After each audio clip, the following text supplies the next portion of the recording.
माता दी माँ स्कंद माता की कृपा आप और आपके परिवारजनों पर सदैव बनी रहे। नवरात्रि के 5वें दिन श्री दुर्गा सप्तशती का अध्याय 9 और 10 पढ़ा जाता है। तो आज के इस वीडियो में आप अध्याय सुनेंगे, साथ ही सुनेंगे श्री दुर्गा चालीसा पाठ, आरती और क्षमा याचना। और आज के पाठ से पहले हम सभी माँ स्कंद माता का ध्यान करेंगे और उसके बाद स्कंद माता स्तोत्र और कवच का हिंदी अनुवाद सुनेंगे। स्कंद माता माँ दुर्गा के 5वें स्वरूप में पूजी जाती हैं। माँ की गोद में स्कंद भगवान बाल रूप में विराजमान हैं। धर्म शास्त्रों में निहित है कि देवासुर संग्राम में भगवान कार्तिकेय जी देवताओं के सेनापति थे और भगवान कार्तिकेय जी को स्कंद भी कहा जाता है। मान्यता है कि जिस भक्त पर स्कंद माता की कृपा हो जाती है उसके मन और मस्तिष्क में अपूर्व ज्ञान की उत्पत्ति हो जाती है। माँ की 4 भुजाएं हैं। इन्होंने दाहिनी तरफ की ऊपरी भुजा में स्कंद भगवान को गोद में पकड़ा हुआ है। नीचे की भुजा में कमल का पुष्प है। बाईं तरफ की ऊपरी भुजा वर मुद्रा में है और वहीं नीचे वाली भुजा में कमल का पुष्प धारण करती है।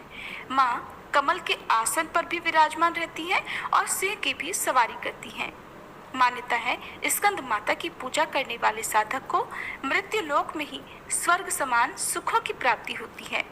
स्कंद माता की कृपा से निसंतानों को संतान सुख प्राप्त होता है। हम सभी ऐसी दिव्य और वात्सल्यमयी माँ स्कंद माता को प्रणाम करते हैं। अब सुनिए स्कंद माता स्तोत्र का हिंदी अनुवाद। मैं मनोवांछित लाभ प्राप्त करने के लिए सभी तरह के मनोरथों को पूरा करने वाली, मस्तक पर अर्धचंद्र को धारण करने वाली, सिंह की सवारी करने वाली, 4 भुजाओं वाली और यश प्रदान करने वाली स्कंद माता की वंदना करती हूँ। स्कंद माता उजले रंग की है और हमारे विशुद्ध चक्र में निवास कर उसे मजबूत बनाती हैं।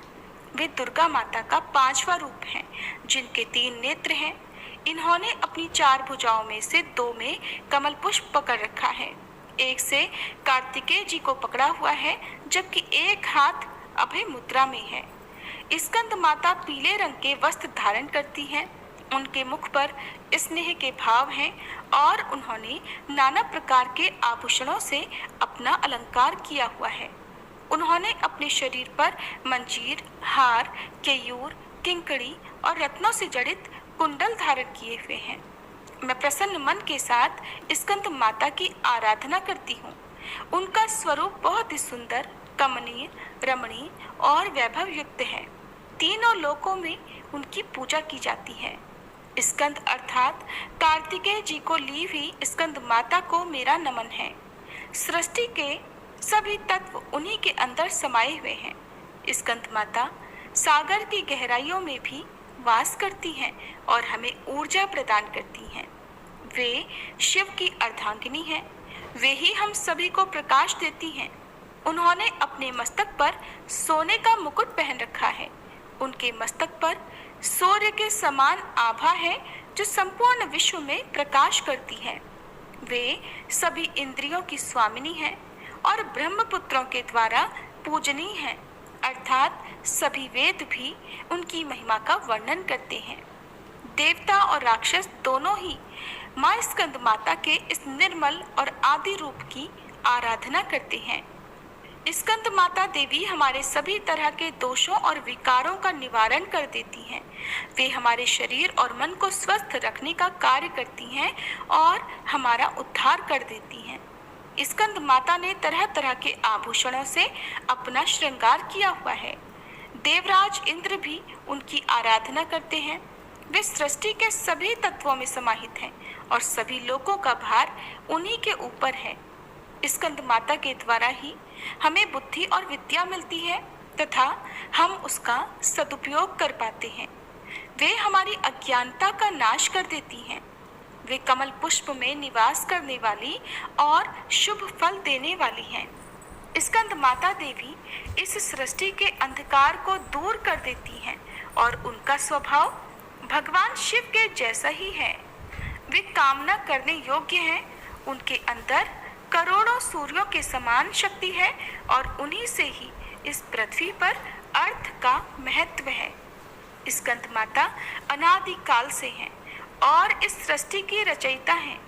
उन्होंने ही हम सभी को प्रकाश देने का कार्य किया है। वे ही प्रजा का हित करने वाली उनकी स्वामिनी और माता हैं।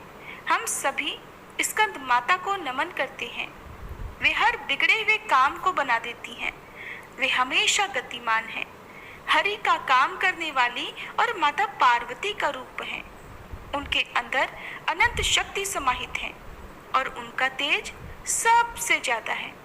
वे ही हमें यश, धन, भक्ति और मुक्ति का मार्ग सुझाती हैं। उन्होंने ही इस जगत को सब कुछ दिया है और वे इस जगत के सभी प्राणियों सहित देवताओं के द्वारा वंदना करने योग्य हैं। वे ही हम सभी की ईश्वरी, तीनों लोकों में व्याप्त और आदि शक्ति हैं। इस प्रकार जो भक्तगण प्रतिदिन सच्चे मन के साथ स्कंद माता स्तोत्र का पाठ करते हैं, उनकी सभी मनोकामनाएं पूर्ण हो जाती हैं। उन लोगों का मन नहीं भटकता और वह अपने कार्य को कुशलता पूर्वक कर पाते हैं। जिन लोगों को संतान प्राप्ति नहीं हो पा रही हो या किसी प्रकार की कोई बाधा आ रही हो, वह भी स्कंद माता की कृपा से संतान सुख प्राप्त कर लेते हैं। इसलिए भक्तों को प्रतिदिन सुबह और शाम स्कंद माता स्तोत्र का पाठ अवश्य करना चाहिए और इस स्तोत्र को दंपति को एक साथ सुनने से संतान सुख जल्दी प्राप्त होता है। स्कंद माता संतानों की सुरक्षा करती हैं, उन्हें सद्बुद्धि और दीर्घायु प्रदान करती हैं। अपनी अपनी संतानों की सुरक्षा हेतु उनकी दीर्घायु और मंगल कामना के लिए इस स्तोत्र का पाठ अवश्य करना चाहिए। सभी प्रेम से बोलिए, स्कंद माता की जय। अब सुनिए दुर्गा सप्तशती का अध्याय 9 और 10। श्री दुर्गा सप्तशती के 9वें अध्याय में निशुंभ वध का वर्णन किया गया है। राजा ने कहा, भगवान, आपने रक्तबीज के वध से संबंध रखने वाला देवी चरित्र का ये अद्भुत महात्म्य मुझे बतलाया। अब रक्तबीज के मारे जाने पर अत्यंत क्रोध में भरे हुए शुंभ और निशुंभ ने जो कर्म किया उसे मैं सुनना चाहता हूँ। मार्कंडेय ऋषि कहते हैं, राजन, युद्ध में रक्तबीज तथा अन्य दैत्यों के मारे जाने पर शुंभ और निशुंभ के क्रोध की सीमा नहीं रही। Do you know what kind of food you should have and what kind of lifestyle you should adopt while having your treatment of lymphoma? So to answer about this, we should have a proper balanced nutrition diet which includes more of fresh vegetables and fruits. You have to avoid spicy foods and junk foods. Along with that, very important part is to keep you hydrated.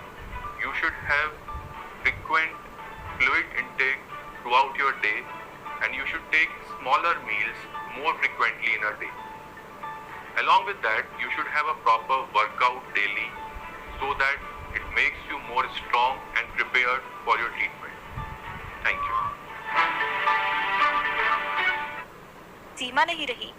अपनी विशाल सेना इस प्रकार मारी जाती देख निशुंभ रोष में भरकर देवी की ओर दौड़ा। उसके साथ असुरों की प्रधान सेना थी। उसके आगे पीछे तथा पार्श्व भाग में बड़े बड़े असुर थे जो क्रोध से ओट चबाते देवी को मार डालने के लिए आए। महापराक्रमी शुंभ भी अपनी सेना के साथ मात्र गणों से युद्ध करके क्रोधवश चंडिका को मारने के लिए आ पहुंचा। तब देवी के साथ शुंभ और निशुंभ का घोर संग्राम छिड़ गया। वे दोनों दैत्य मेघों की तरह बाणों की भयंकर वर्षा कर रहे थे। उन दोनों के चलाए हुए बाणों को चंडिका ने अपने बाणों के समूह से तुरंत काट डाला और शस्त्र समूहों की वर्षा करके उन दोनों दैत्यपतियों के अंगों में भी चोट पहुंचाई। निशुंभ ने तीखी तलवार और चमकती हुई ढाल लेकर देवी के श्रेष्ठ वाहन सिंह के मस्तक पर प्रहार कर दिया। अपने वाहन को चोट पहुंचने पर देवी ने शिरप्र नामक बाण से निशुंभ की श्रेष्ठ तलवार तुरंत ही काट डाली और उसकी ढाल को भी, जिसमें 8 चांद जड़े थे, खंड खंड कर दिया। ढाल और तलवार के कट जाने पर उस असुर ने शक्ति चलाई, किंतु सामने आने पर देवी ने चक्र से उसके भी 2 टुकड़े कर दिए। अब तो निशुंभ क्रोध से जल उठा और उस दानव ने देवी को मारने के लिए शूल उठाया, किंतु देवी ने समीप आने पर उसे भी मुक्के से मारकर चूर्ण कर दिया। तब उसने गदा घुमाकर चंडी के ऊपर गदा चलाई, परंतु वह भी देवी के त्रिशूल से कटकर भस्म हो गई।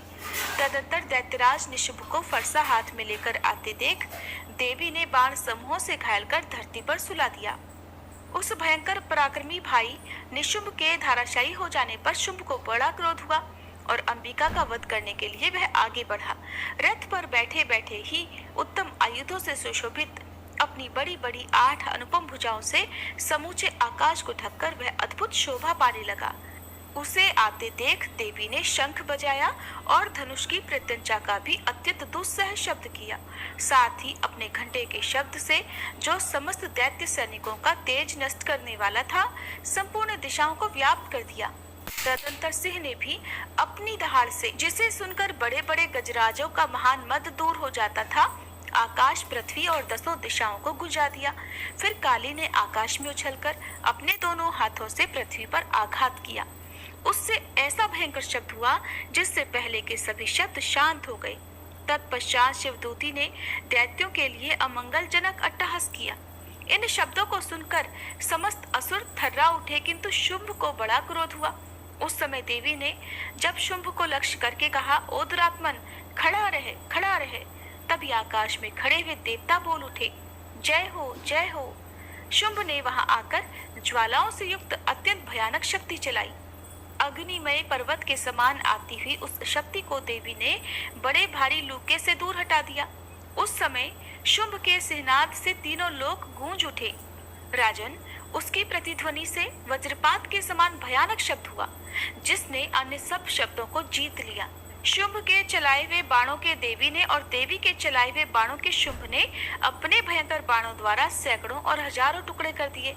तब क्रोध में भरी हुई चंडिका ने शुंभ को शूल से मारा। उसके आघात से मूर्छित होकर वह पृथ्वी पर गिर पड़ा। इतने में ही निशुंभ को चेतना हुई और उसने धनुष हाथ में लेकर बाणों द्वारा देवी काली तथा सिंह को घायल कर डाला। फिर उस दैत्यराज ने 10,000 बाहें बनाकर चक्रों के प्रहार से चंडिका को आच्छादित कर दिया। तब दुर्गम पीड़ा का नाश करने वाली भगवती दुर्गा ने कुपित होकर अपने बाणों से उन चक्रों तथा बाणों को काट गिराया।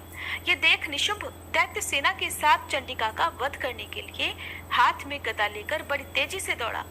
उसके आते ही चंडी ने तीखी धार वाली तलवार से उसकी गदा को शीघ्र ही काट डाला। तब उसने शूल हाथ में ले लिया।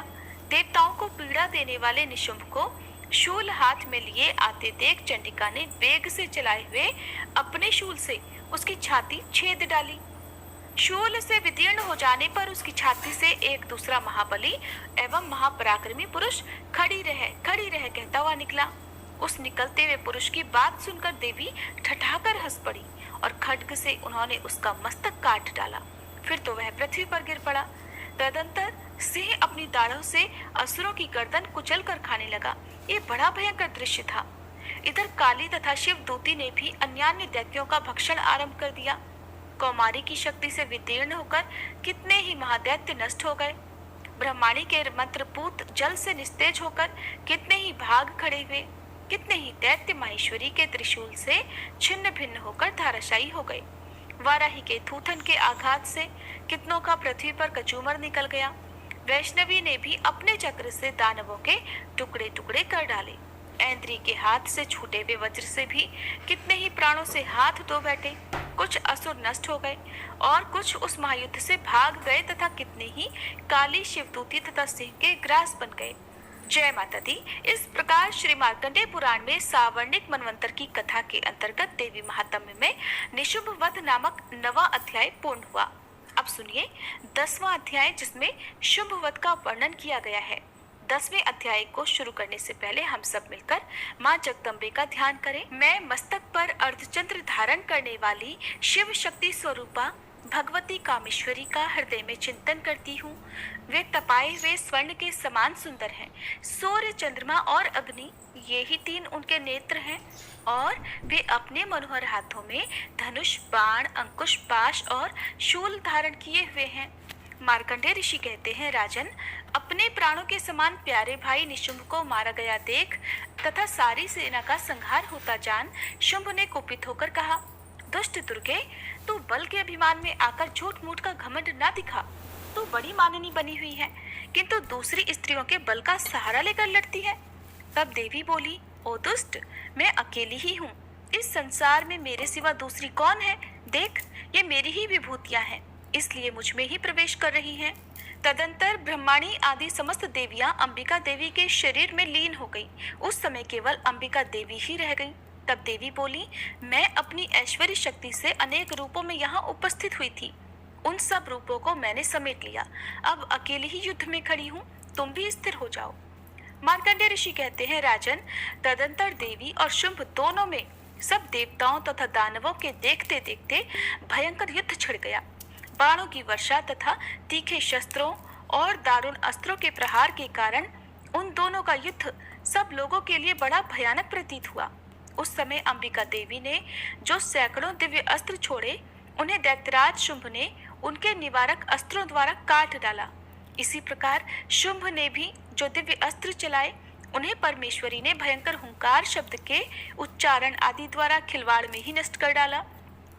तब उस असुर ने सैकड़ों बाणों से देवी को आच्छादित कर दिया। ये देख क्रोध में भरी हुई उन देवी ने भी बाण मारकर उसका धनुष काट डाला।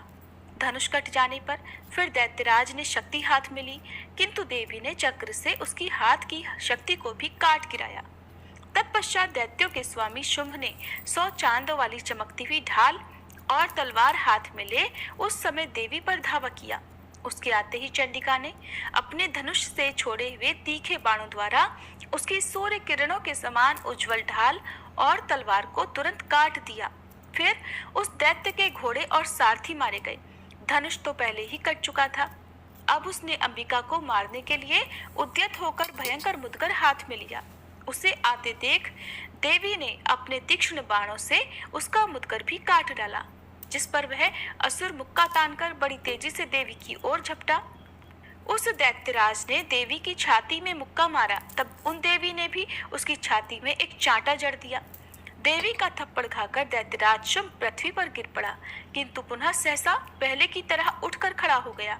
फिर वह उछला और देवी को ऊपर ले जाकर आकाश में खड़ा हो गया। तब चंडिका आकाश में भी बिना किसी आधार के ही शुंभ के साथ युद्ध करने लगी। उस समय दैत्य और चंडिका आकाश में एक दूसरे से युद्ध करने लगे और उनका वह युद्ध पहले सिद्ध और मुनियों को विस्मय में डालने वाला हुआ। फिर अंबिका ने शुंभ के साथ बहुत देर तक युद्ध करने के पश्चात उसे उठाकर घुमाया और पृथ्वी पर पटक दिया। पटके जाने पर पृथ्वी पर आने के बाद वह दुष्टात्मा दैत्य पुनः चंडिका का वध करने के लिए उनकी ओर बड़ी तेजी से दौड़ा। तब समस्त दैत्यों के राजा शुंभ को अपनी ओर आते देख देवी ने त्रिशूल से उसकी छाती छेदकर उसे पृथ्वी पर गिरा दिया। देवी के शूल की धार से घायल होने पर उसके प्राण पखेरु उड़ गए और वह समुद्रों, द्वीपों तथा पर्वतों सहित समूची पृथ्वी को कंपाता हुआ भूमि पर गिर पड़ा। इसके बाद उस दुरात्मा के मारे जाने पर संपूर्ण जगत प्रसन्न और पूर्ण स्वस्थ हो गया। आकाश स्वच्छ दिखाई देने लगा। पहले जो उत्पात सूचक मेघ और उल्कापात होते थे, वे सब शांत हो गए तथा उस दैत्य के मारे जाने पर नदियां भी ठीक मार्ग से बहने लगी।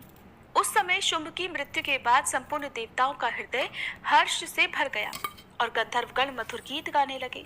दूसरे गंधर्व बाजे बजाने लगे, अप्सराएं नाचने लगी, पवित्र वायु बहने लगी, सूर्य की प्रभा उत्तम हो गई, अग्निशाला की बुझी हुई आग अपने आप प्रज्वलित हो उठी और संपूर्ण दिशाओं के भयंकर शब्द शांत हो गए।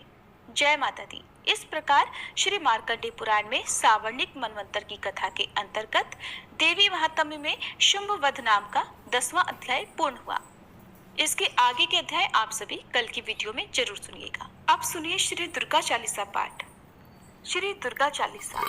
नमो नमो दुर्गे सुख करनी, नमो नमो अम्बे दुख हरनी, निरंकार है ज्योति तुम्हारी, तिहु लोक फैली उजियारी, शशि ललाट मुख महाविशाला, नेत्र लाल भ्रकुटी विकराला, रूप मातु को अधिक सुहावे, दर्श करत जन अति सुख पावे, तुम संसार शक्ति लय कीना, पालन हेतु अन्न धन दीना, अन्नपूर्णा हुई जगपाला, तुम ही आदि सुंदरी बाला, प्रलय काल सब नाशनहारी, तुम गौरी शिव शंकर प्यारी, शिव योगी तुम्हारे गुण गावे, ब्रह्मा विष्णु तुम्हें नित ध्यावे, रूप सरस्वती को तुम धारा, दे सुबुद्धि ऋषि मुनिन उबारा, धर्यो रूप नरसिंह को अम्बा, प्रगट भई फाड़ कर खम्बा। रक्षा करी प्रहलाद बचायो, हिरणाकुश को स्वर्ग पठायो, लक्ष्मी रूप धरो जग माही, श्री नारायण अंग समाही। क्षीर सिंधु में करत विलासा, दया सिंधु दीजे मन आसा, हिंगलाज में तुम ही भवानी, महिमा अमित न जात बखानी। मातंगी अरु धूमावती माता, भुवनेश्वरी बगला सुखदाता, श्री भैरव तारा जगतारिणी, छिन्न भाल भव दुख निवारिणी। के हरि वाहन सोह भवानी, लांगुर वीर चलत अगवानी। कर में खप्पर खड्ग विराजे, चाको देख काल डर भाजे, सोहे अस्त्र और त्रिशूला, जाते उठत शत्रु ही शूला। नगर कोटि में तुम ही विराजत, तिहु लोक में डंका बाजत। शुंभ निशुंभ दानव तुम मारे, रक्त बीज शंखन संहारे। महिषासुर नृप अति अभिमानी, जहि अघभार मही अकुलानी। रूप कराल कालिका धारा, सेन सहित तुम तिहि संहारा। परिगाढ़ संतन पर जब जब, भई सहाय मातु तुम तब तब। अमरपुरी अरुबा सब लोका, तब महिमा सब रहे अशोका। ज्वाला में है ज्योति तुम्हारी, तुम्हें सदा पूजे नर नारी। प्रेम भक्ति से जो जस गावे, दुख दारिद्र निकट नहीं आवे। ध्यावे तुम्हें जो नर मन लाई, जन्म मरण ताको छुट जाई। जोगी सुर मुनि कहत पुकारी, योग न हो बिन शक्ति तुम्हारी। शंकर आज रज तप कीनो, काम अरु क्रोध जीत सब लीनो। निषदन ध्यान धरो शंकर को, काहू काल नहीं सुमिरो तुमको। शक्ति रूप को मरम न पायो, शक्ति गई तब मन पछतायो।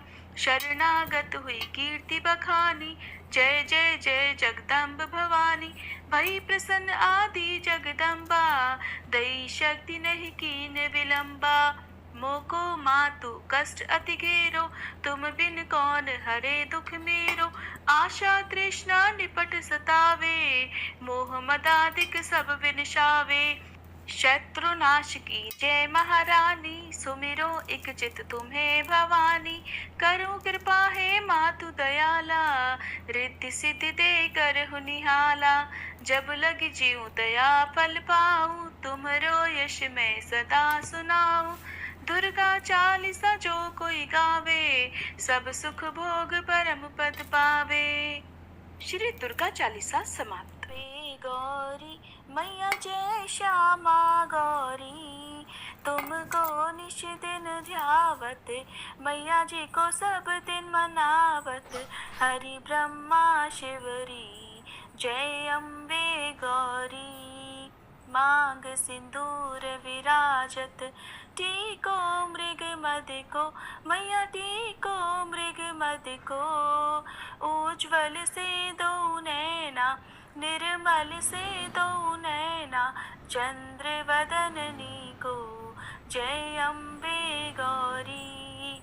कनक समान कलेवर, रक्तांबर राजे, मैया रक्तांबर राजे। रक्त पुष्प गलमाला, लाल पुष्प गलमाला, कंठन पर साजे। जय अम्बे गौरी। के हरि वाहन राजत, खड्ग खपर धारी, मैया खड्ग खपर धारी। सुर नर मुनि जन सेवत, सुर नर मुनि जन सेवत, तिनके दुख हारी। जय अम्बे गौरी। कानन कुंडल शोभित, नासाग्रे मोती, मैया नासाग्रे मोती। कोटिक चंद्र दिवाकर, कोटिक चंद्र दिवाकर, राजत समज्योति। जय अम्बे गौरी। शुंभ निशुंभ विदारे महिषासुर घाती मैया महिषासुर घाती। धूम्र विलोचन नैना मधुर विलोचन नैना निश दिन मदमाती। जय अम्बे गौरी। चंड मुंड संहारे शोणित बीज हरे मैया शोणित बीज हरे। मधु कैटभ दो मारे मधु कैटभ दो मारे सुर भयहीन करे। जय अम्बे गौरी। ब्रह्माणी रुद्राणी तुम कमला रानी मैया तुम कमला रानी। आगम निगम बखानी तुम शिव पट रानी। जय अम्बे गौरी। 64 योगिनी मंगल गावत नृत्य करत भैरो मैया नृत्य करत भैरो। बाजत ताल मृदंगा बाजत ढोल मृदंगा अरु बाजत डमरू। जय अम्बे गौरी। तुम ही जग की माता तुम ही हो भरता मैया तुम ही हो भरता। भक्तन की दुख हरता भक्तन की दुख हरता सुख संपत्ति करता। जय अम्बे गौरी। भुजाचार अति शोभित वर मुद्राधारी मैया वर मुद्राधारी। मन वांछित फल पावत मन इच्छा फल पावत सेवत नर नारी। जय अम्बे गौरी। कंचन थाल विराजत अगर कपूर बाती मैया अगर कपूर बाती।